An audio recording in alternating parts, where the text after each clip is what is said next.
بسم اللہ الرحمن الرحیم۔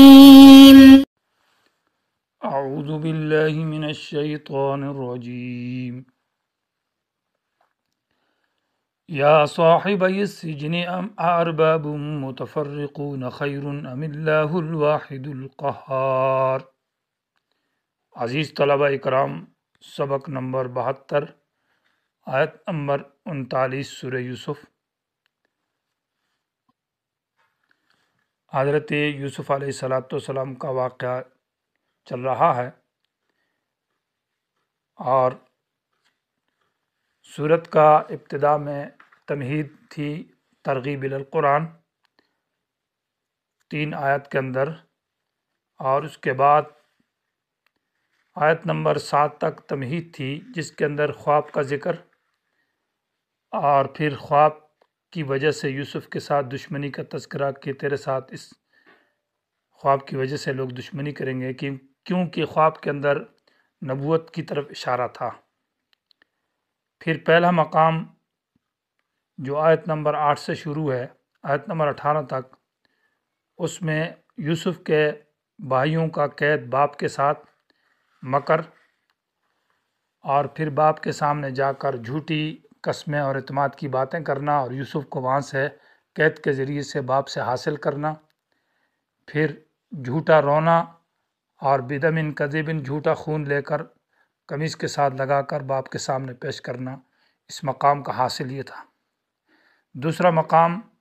جو آیت نمبر 19 سے آیت نمبر 21 تک تھا، اس میں سیارہ کا آنا، واردہ کا پھر چلے جانا، وہ قافلے والے آئے،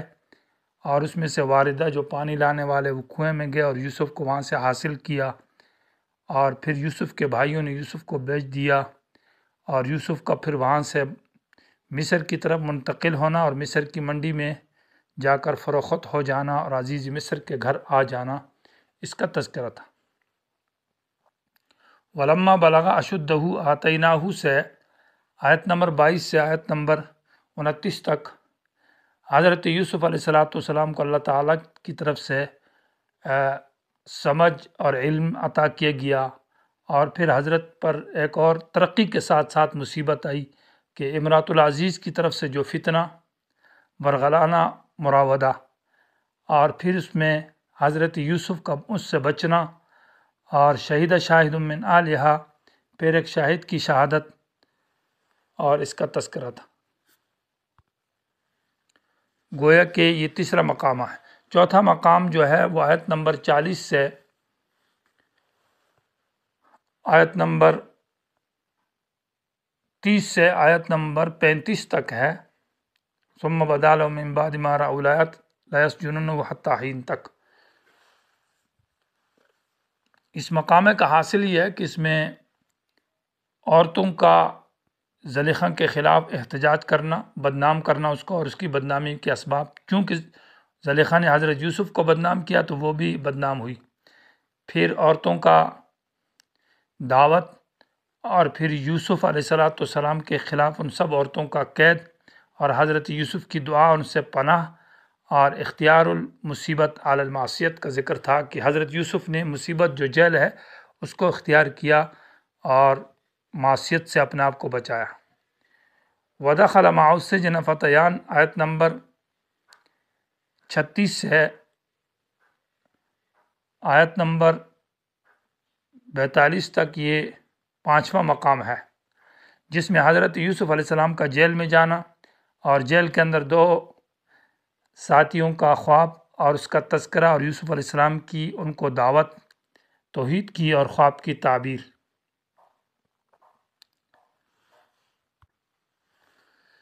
یہ اسی 5ویں مقام کا تذکرہ ہے جس میں حضرت یوسف علیہ السلام نے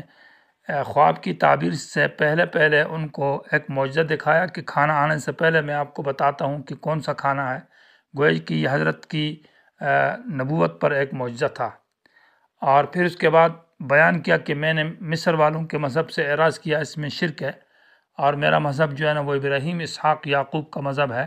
اور اس مذہب کا حاصل یہ ہے کہ اس میں کسی قسم کا شرک اللہ کے ساتھ جائز نہیں ہے، وہ مذہب توحید ہے۔ تو یا صاحب السجن کے بعد اب وہ دعوت دی جا رہی ہے ان ساتھیوں کو، دعوت الی التوحید، اور اس دعوت کا حاصل یہ ہے کہ متصرف بھی اللہ ہے اور عبادت کا حقدار بھی اللہ ہے۔ ان الحکم الا للہ، کیونکہ حکم تکوینی اور حکم تشریعی، یعنی حکم تکوینی کا معنی یہ ہے کہ نظام چلانا، کارسازی، مشکل کشائی اور نظام کو خلق اور اس کی تربیت یہ صرف اللہ کے ذمہ ہے، اللہ کے پاس ہے، کسی کے اختیار میں نہیں ہے۔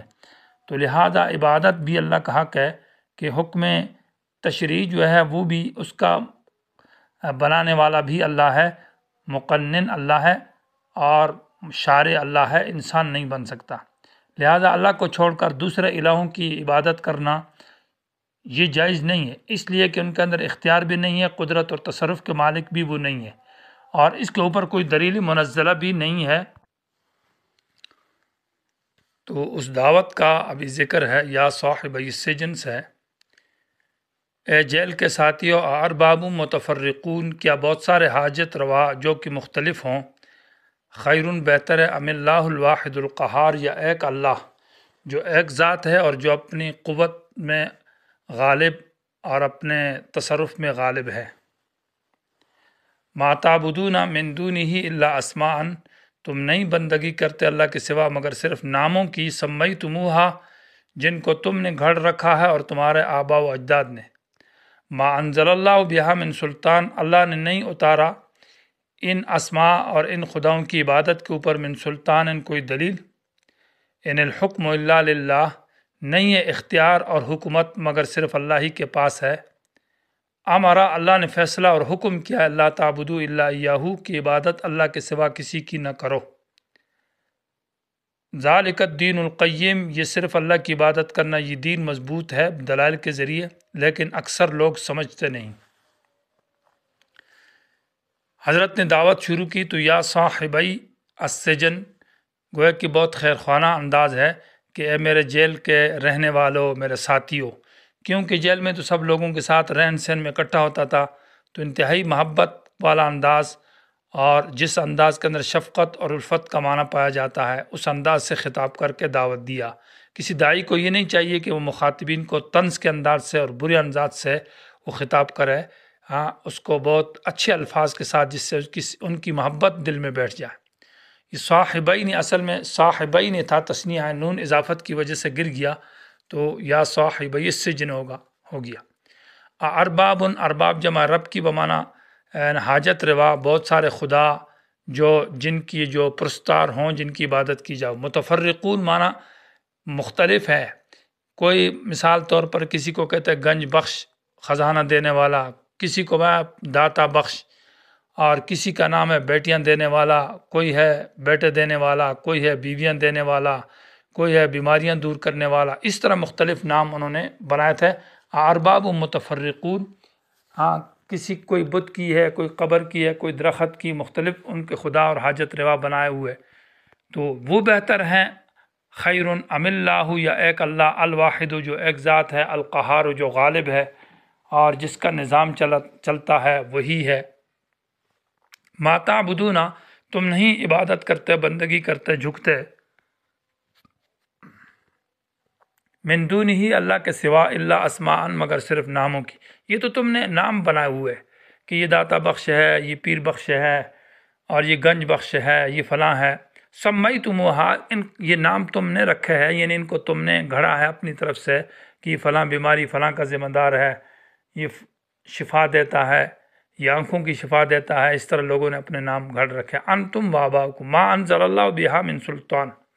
اللہ نے نہیں اتارا ان کی اس عبادت کے اوپر اور ان کی اس کہ یہ خدا ہے، یہ الہہ من سلطان، ان کوئی دلیل۔ ایک تو ان کے اندر ذاتی اختیار نہیں ہے، وہ صفت نہیں ہے، قدرت نہیں، ان کے پاس اختیارات نہیں ہے۔ دوسرا یہ ہے کہ ان کے اوپر کوئی دلیل منزلہ نہیں ہے، دو باتیں ہیں، اس لیے رد کر دیا۔ ان الحکم الا للہ، اختیار نہیں، حکم بمانا اختیار کے، حکم بمانا نظام چلانے کے، اور حکم سے حکم تشریع مانا شریعت بنانا، قانون بنانا، یہ نہیں اختیار کسی کا، الا للہ، مگر اللہ کا ہے، لام اختصاص کے لیے۔ امرا کا یہ معنی نہیں ہے کہ امر کا صیغہ، بلکہ امرا بمانا حکمہ کا ہے، اللہ نے جو فیصلہ کیا کہ اللہ تعبدو، بندگی نہ کرو، نہ جھکو، نہ سجدہ کرو، نہ کسی سے خوف رکھو نہ ڈر رکھو ما فوق الاسباب الا ایاہ مگر خاص اللہ سے۔ ذالک الدین القیم، یہ دین مضبوط ہے جو دین توحید ہے۔ ذالک اس میں اشارہ اس غیر اللہ کی عبادت سے رک جانا اور اللہ کی عبادت کرنا، یہ دین قیم مضبوط بالدلائل ہے۔ اکثر لوگ اس کو سمجھتے نہیں ہیں تو شرک کرتے ہیں۔ اب دعوت دینے کے بعد حضرت نے ان کی خواب کی تعبیر بتائی، اور تعبیر کا حاصل یہ بتایا کہ تم میں سے ایک جو ہے وہ اپنی ملازمت کے اوپر برقرار رہے گا اور اس کو رہائی مل جائے گی، اور وہ بدستور اپنے بادشاہ کو وہ شراب پلائے گا، شربت پلائے گا۔ بہرحال دوسرا جو ہے اس کے خلاف فیصلہ ہوگا اور اس کو پھانسی پر لٹکا دیا جائے گا، اور پھر اس سے جانور اس کے گوشت کو کھائیں گے، مختلف پرندے اور درندے۔ اور یہ فیصلہ کیا، لیکن حضرت نے تعین نہیں کی کہ اس میں سے پھانسی کس کو دی جاتی، جبکہ حضرت کو معلوم تھا جو کہ وہ طباخ ہے اس کو پھانسی دی جائے گی، زہر اس نے دی تھی۔ جو ساقی تھا اس کی رہائی ہو گئی، اور اس نے تو شراب زہر نہیں دی تھی۔ لیکن یہ انبیاء کے اندر ایک شفقت کا پائی جاتی ہے، جو انتہائی رحمت اور شفقت ہے، اس بنیاد پر، تاکہ وہ ابھی سے اپنے غم کے اندر گلے نہیں اور پریشان نہ رہے۔ کہا یا صاحب السجن، اے جیل کے ساتھیو، اما احدکما تم میں سے ایک جو ہے فیسقی ربہ، یہ سقا یسقی مجرد ہے لیکن یہ مزید کے معنی میں ہے، یعنی لازمی نہیں ہے، متعدی ہے۔ یسقی ربہ کا معنی یہ ہے کہ وہ اپنے مالک کو پلائے گا خمرن شراب، وہی بدستور اپنی ذمہ داری پر، ڈپٹی پر، ملازمت پر برقرار رہے گا۔ وَأَمَّا الْآخَرُ، بہرحال دوسرا جو ہے فیصلب، اس کو سولی پر چڑھایا جائے گا، فَتَأْكُلُ الطَّيْرُ، پرندے کھائیں گے، من رأسی، اس کے سر سے، یعنی اس کے سر کو کھائیں گے، اس کو پھانسی پر لٹکایا جائے گا تو جانور اس کو یہ پھر کھا جائیں گے۔ قُضِيَ الْأَمْرُ الَّذِي، فیصلہ کر دیا گیا ہے اس بات کا، الَّذِي فِيهِ تَسْتَفْتِيَانِ، جس کے بارے میں تم پوچھ رہے تھے، یعنی یہ جو خواب ہے۔ گویا کہ یہ حضرت یوسف علیہ السلام کو کیسا پتہ تھا کہ فیصلہ ہو چکا ہے، حالانکہ یعنی عدالتی فیصلہ ہو چکا تھا کہ یہ جو ساقی اس کو رہا کیا جائے گا، اور جو طباخ ہے اس کو پھانسی پر پھانسی دی جائے گی۔ تو یہ حضرت کو بذریعہ وہی معلوم تھا، تو یہ گویا کہ وہی کے ذریعے حضرت یوسف علیہ السلام کا ایک معجزہ تھا۔ وقال للذی، اور حضرت یوسف علیہ السلام نے کہا اس شخص کے بارے میں، ظن بمعنی یقین کے ہے، کہ اس کے بارے میں حضرت یوسف کا یقین تھا، انہ ناجم منہما، کہ یہ ان دونوں میں سے بچنے والا ہے۔ اذکرنی عند ربک، میرا تذکرہ بھی اپنے مالک کے پاس کر دینا۔ یہاں اذکرنی عند ربک یہ معنی ہے، روح المعانی والے نے لکھا ہے کہ ما انا علیہ من الحال والصفت التی شاہدتہ، میرا وہ حال کہ جو میں نے آپ کو دعوت دی ہے اور توحید کی دعوت دیتا ہوں، میری جو صفات ہے کہ اس طرح کے تذکرہ کرنا، جیل کے اندر اس طرح صفات والا، اس طرح ایک بات کرنے والا اور اس طرح ایک نظام پیش کرنے والا ایک شخص موجود تھا، وہ بھی آپ کو اپنے بارے میں کہہ رہا تھا کہ میرے بارے میں بھی فیصلہ ہو جائے، تو یاد کرنا میرا تذکرہ۔ فانساہ الشیطان، شیطان نے اس کو بھلا دیا ذکر ربی، ذکر یہاں لازمی نہیں متعدی معنی میں ہے، یعنی بھلا دیا اس کو یوسف کا تذکرہ اپنے مالک کے سامنے۔ ذکر بمعنی یوسف کی یاداشت بھول گئی اس سے، ربی ہی معنی اس کے مالک کے ہاں، کہ یوسف کا یاد دلانا اپنے مالک کو، یہ بات شیطان نے اس آدمی سے بھلا دی۔ فلبث، پس یوسف علیہ السلام رہے، فی السجن، جیل کے اندر، بضع سنین، چند سال۔ بضع 3 سے لے کر 9 تک کا اس پر اطلاق کیا جاتا ہے، تو مفسرین نے لکھا ہے کہ اس واقعے کے بعد حضرت یوسف 7 سال جیل میں مزید رہے۔